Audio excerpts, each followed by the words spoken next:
बिस्मिल्लाहिर्रहमानिर्रहीम, अस्सलाम वालेकुम नाज़रीन। आप यूट्यूब चैनल देख रहे हैं, मैं इमरान खान हूँ। एक इशू जो है वो कल से उठाया गया रात को, और जब बुशरा बीबी पहुंची गिरफ्तारी देने के लिए, हुआ ये कि जब इमरान खान साहब के खिलाफ कल फैसला आया तो सबको ये लग रहा था कि बहुत सारी खबरें बनाई जाएंगी, बुशरा बीबी की गिरफ्तारी वो अवॉइड करेंगी, कोशिश करेंगी, उनको ढूंढना पड़ेगा, बड़ी खबरें चलेंगी, बहुत सारी ब्रेकिंग चलेंगी। लेकिन ऐसा हुआ नहीं, और कोई ऐसा बयानिया इससे पहले के बनाते बुशरा बीबी खुद ही चलेगी गिरफ्तारी देने के लिए। और जब वो पहुंच गई जेल में और जाकर उन्होंने गिरफ्तारी देने के लिए अपने आप को पेश कर दिया कि मैं गिरफ्तारी देने आ गई हूं, तो वहां पे मौजूद इंतजामिया ने बजाय कि उनकी गिरफ्तारी डाल देते, उन्होंने इसके ऊपर गौर शुरू किया कि ये तो सारी सियासत जो हम बना रहे थे, जिस तरह इनके शौहर गिरफ्तार है ये भी आगे गिरफ्तार हो रही है, तो मामला ही खत्म हो गया फिर तो। यानी इस गिरफ्तारी से कोई अचीव तो हुआ नहीं।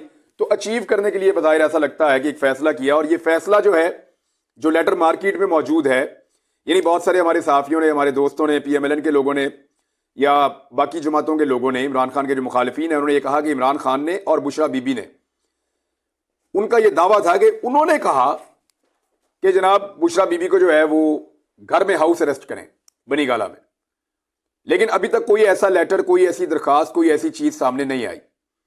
बल्कि पाकिस्तान तहरीक इंसाफ के तरह ये बता रहे हैं, बल्कि उनके वकील ही हैं, मौजूदा साहब हैं, बाकी लोग हैं, मेरी उनसे बात हुई, वो साफ कह रहे हैं, उनके ओहदेदारान से भी मेरी बात हुई, वो साफ कह रहे हैं कि बुशरा बीबी तो गिरफ्तारी देने गई थी, ये फैसला सुपरिटेंडेंट ऑफ जेल का था कि बजाय उनको बंद करते वहां पे जेल के अंदर, उन्होंने कहा इनको हाउस अरेस्ट कर लेते हैं, और उनको लेकर चले गए बनीगाला, और बनीगाला ले जाके उनको एक कमरे के अंदर बंद कर दिया। अब वो ये दावा कर रहे हैं कि बनीगाला के ऊपर पूरी तरह से जो इंतजामिया उसने कंट्रोल कर लिया है, पुलिस जो है वो चारों तरफ मौजूद है, और पुलिस ने उसको घेर लिया है, और अंदर से भी और बाहर से भी सामान भी निकाल दिया है, और बुशरा बीबी की जो मूवमेंट है उसको रिस्ट्रिक्ट कर दिया है, और उनको एक खास एरिया में बंद कर दिया, वहां से वो बाहर नहीं जा सकती। वकील तो ये भी कह रहा था कि वह पर्दे खोलने की भी इजाजत नहीं है, तो दरवाजे खोलने की भी इजाजत नहीं है, तो इस तरह की बातें की जा रही थी। बहरहाल फैसला गलत था, मुतनाज़े था, और अभी भी है। खासतौर पर तोशाखाना वाला जो फैसला है उसमें देखें, जब तक नवाज शरीफ को सजा नहीं होती, जो बहुत पुरानी बात है, यानी 2008 वाले केसों में नवाज शरीफ, आसिफ अली जरदारी और यूसुफ रजा गिलानी, जिन्होंने तोशाखाना के रूल्स की सरीहन खिलाफ वर्जी की है और खुली खिलाफ वर्जी की है, कि गाड़ी के बारे में खास तौर पे मेंशन किया गया है इस कानून में, इसके रूल्स के अंदर, कि गाड़ी नहीं आप ले सकते, पुट्ठे लमक जाओ चाहे, गाड़ी आप ले ही नहीं सकते। तो बगैर पुट्ठे लमके इन्होंने गाड़ियां ले ली। अब इन तीनों बंदों ने गाड़ियां ले ली, 2008 से लेकर अब तक इनका फैसला हो नहीं पाया, तो बहुत जल्दी में और उजलत में फैसला कर दिया गया ज्वेलरी के ऊपर, और उस पर भी जो गवाह था वो इंटरपास आदमी है, वहां पे इंडियन कंपनी में पार्ट टाइम जॉब करता है और स्पेयर पार्ट्स का काम भी करता है। ये वो बंदा है जो ज्वेलरी को कैरेट्स में बताने की बजाय उसको ग्रामों के अंदर बताता है। तो ऐसे बंदे की गवाही के ऊपर एतबार करते हुए जो साबिक वजीर आजम और उनकी अहलिया को सजा सुना दी। सजा तो गलत है, ये तो चैलेंज हो जाएगी, बज़ाहिर नजर आ रहा है कि फैसला ठीक नहीं है, चैलेंज हो जाएगा, ये लोग बाहर आ जाएंगे। लेकिन अब आ जाए इस बात के ऊपर कि ये दरखास्त किसने दी, तो इमरान खान साहब और बुशरा बीबी की तरफ से दरखास्त नहीं दी गई, ये दावा पाकिस्तान तहरीक इंसाफ कर रही है। फैसला किसका था? फैसला सुपरिटेंडेंट ऑफ जेल का था, और उनको भी ये फैसला लाजमन है, इतना बड़ा फैसला वो कर नहीं सकते, तो ये फैसला उनको कहा गया होगा कहीं से, तो उन्होंने ये फैसला किया कि इनको घर भेज दें और वहां पे जेल बना दें।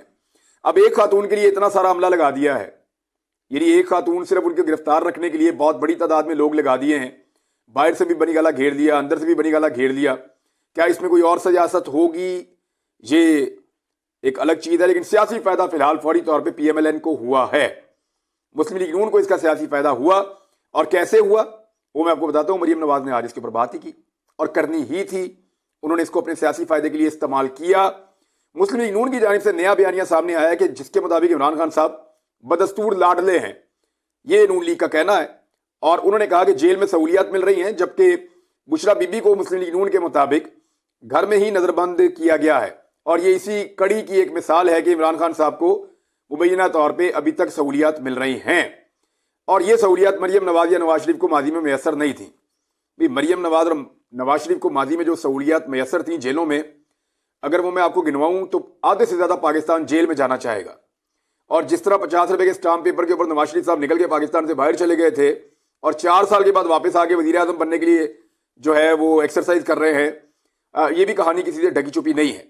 लेकिन ये वाला जो केस है ना, इसको अगर आप गौर से देखें ना, तो सवालात तो पैदा होते हैं, और सवालात तब ज्यादा पैदा होंगे जब पाकिस्तान तहरीक इंसाफ इसके ऊपर ऑफिशियली ये नहीं कहेगी कि बुशरा बीबी को जेल में डालो।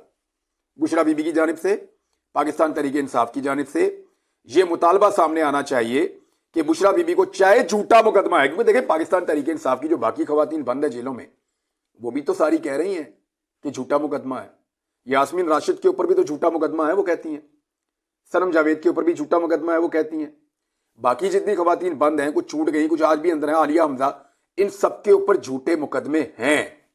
वो सब यही कहते हैं।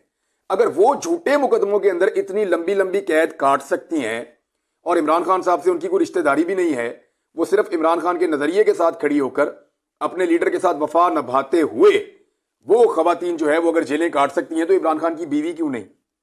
देखें, मैं अभी फिर कह रहा हूं कि ये पाकिस्तान तहरीक इंसाफ ने दावा किया है कि ये बुशरा बीबी या इमरान खान की ख्वाहिश पे नहीं हुआ। ये एक पॉलिटिकल स्टंट है जिसको खेला गया है पाकिस्तान तहरीक इंसाफ को डीफेम करने के लिए।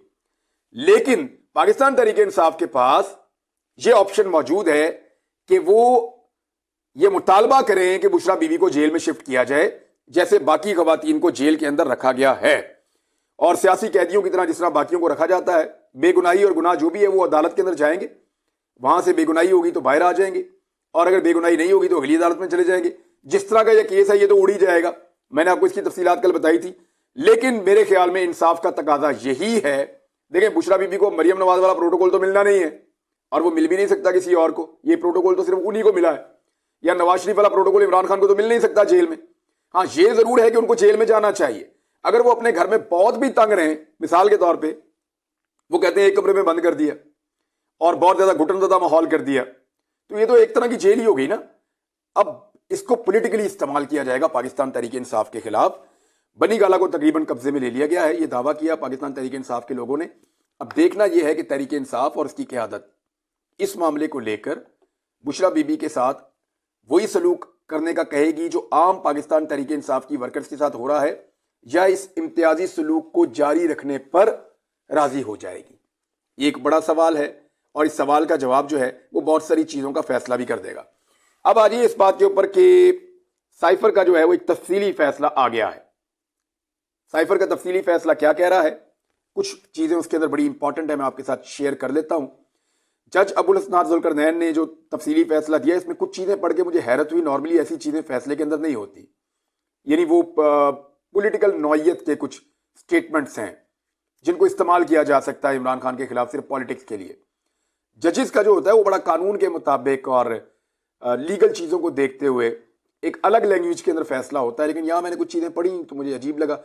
77 पेजेस हैं जी, 77 सफ़हात हैं, 20 फाइंडिंग्स हैं, और जो फैसला लिखा है उसमें एक आ गया कि शाह महमूद कुरैशी ने जानबूझकर झूठ बोला, इमरान खान ने जानबूझकर झूठ बोला। आजम खान का बयान सच्चाई पर मबनी था, लेकिन कौन सा वाला? पहले वाले बयान में आजम खान कुछ और कहकर गए थे, दूसरे वाले बयान में आजम खान कुछ और कहकर गए थे। और फिर उन्होंने कहा प्रोसिक्यूशन के दलाइल को आजम खान के बयान ने मजबूत बनाया, सरकारी वकील के साथ बदतमीजी की और फाइलें फेंकी। ये तो उन्होंने तब की जब उनको हक ही नहीं मिल रहा था केस लड़ने का। यह बताया गया कि केस साइफर से मुताल्लिक है जो वजारत खारजा को वाशिंगटन से मसूल हुआ। प्रोसिक्यूशन ने न सिर्फ गवाहान बल्कि दस्तावेजात पर मबनी सबूत भी पेश किए। फैसले में कहा गया कि बानी पीटीआई और शाह महमूद कुरैशी के वकला ने कानून का मजाक बनाया। साबिक वज़ीर आज़म और साबिक वज़ीर खारजा से ऐसे रवैये और ताखीरी हरबों की तवक्कुआत नहीं थी। दोनों ने अपने अहद की खिलाफ वर्जी की।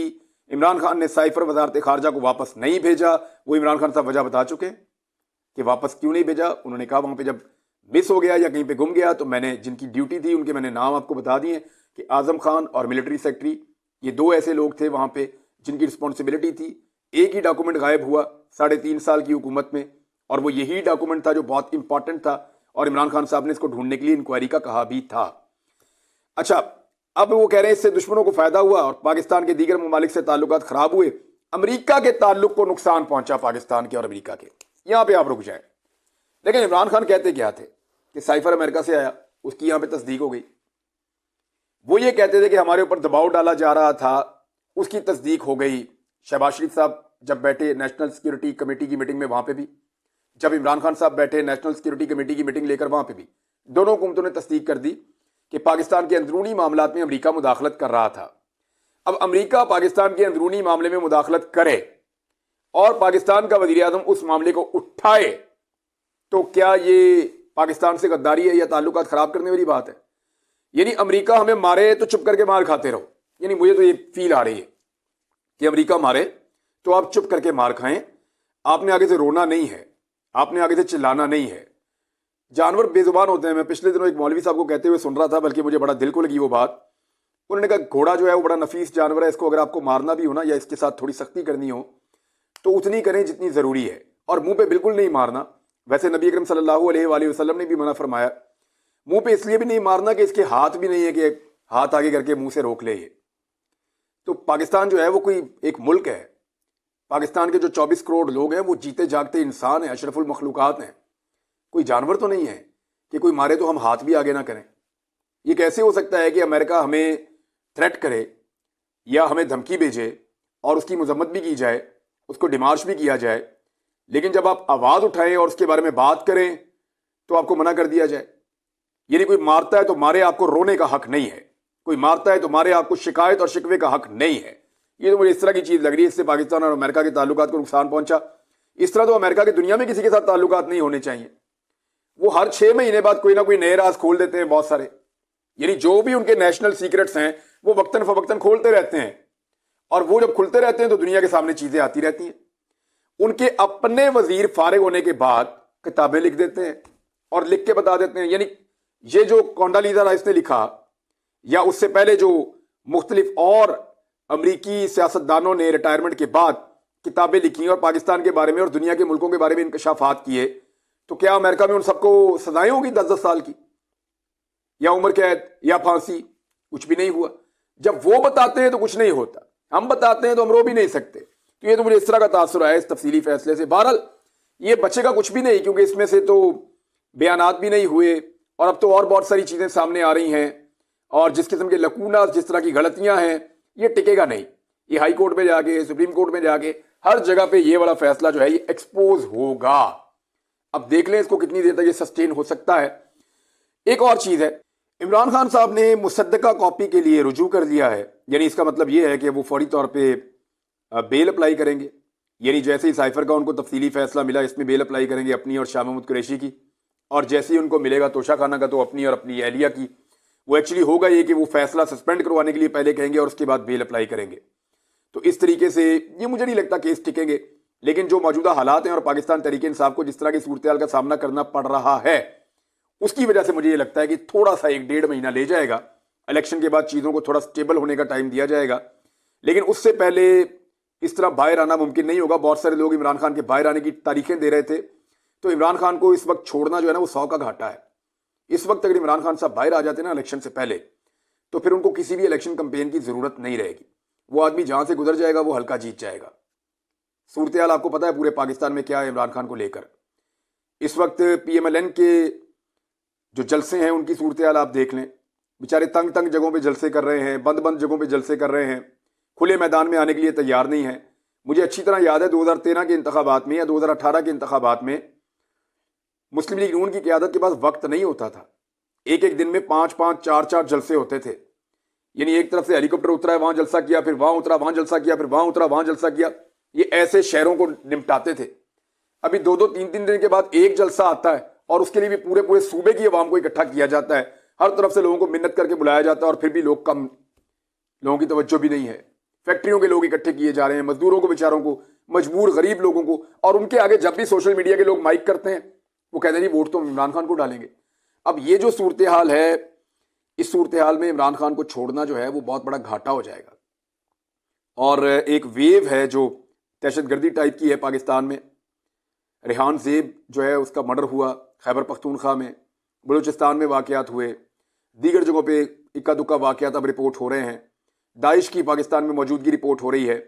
ये वो सारी चीज़ें हैं जो अलार्मिंग हैं और ख़तरनाक हैं। और पाकिस्तान तहरीक इंसाफ के लोगों के ऊपर दाइश क्यों अटैक करेगी, ये बहुत सारे सवालात को जन्म ले रही हैं चीज़ें।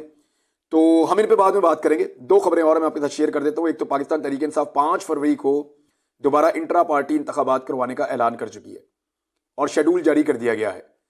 अब वो इंतखाबात करवाना चाहते हैं ताकि इलेक्शन कमीशन का जो एतराज़ है वो भी दूर हो जाए और बाकायदा पाकिस्तान तहरीक इंसाफ के पास उनकी क़यादत मौजूद रहे। और पेट्रोलियम मसनूआत में एक मरतबा फिर इजाफा कर दिया गया है। और ये जो अब इजाफा हुआ है, पाकिस्तान की इकॉनमी की हालत ही ऐसी है, पब्लिक को रिलीफ दिया ही नहीं जा सकता।